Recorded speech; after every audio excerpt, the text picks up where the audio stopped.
Hello' বন্ধুসকল, আজি আপোনালোকক দেখুৱাম মাছৰুম খেতিৰ কাৰণে খেৰবোৰ টেংকিত জুবিয়াই লোৱা পদ্ধতিয়ে আপোনালোকে দেখি আছে। টেংকিত জুবিয়াই আছে। প্ৰথমৰ পৰা আৰম্ভ কৰিছোঁ। প্ৰথমে চূণবোৰ ধুনীয়াকৈ গলাই ল'ব লাগে আৰু গলাই এই চূণটো টেংকিটোত ঢালি দিব লাগে।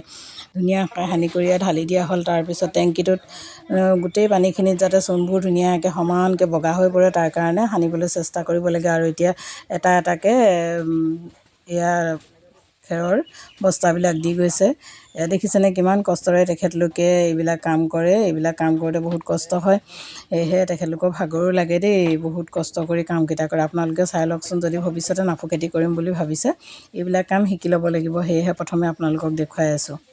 এনেদৰে আমাৰ টেংকিবিলাকত 2 তৰফ দিয়া হয়, 7টা 2 7 14টা দিয়া হয়। এয়া আপোনালোকক দেখুৱাই যাব।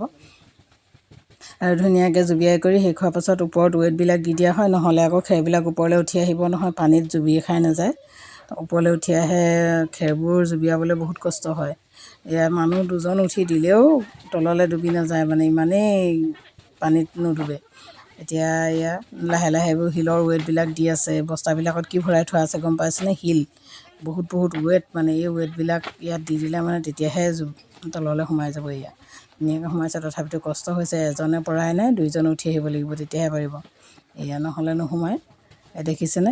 এয়া হ'ল টেংকিত খেৰ জুবিওৱা পদ্ধতি। ইয়াৰ পাছত আপোনালোকক দেখুৱাম কেনেকৈ টেংকিৰ পৰা ওপৰলৈ উঠাব লাগে আৰু তাৰপিছত সানে।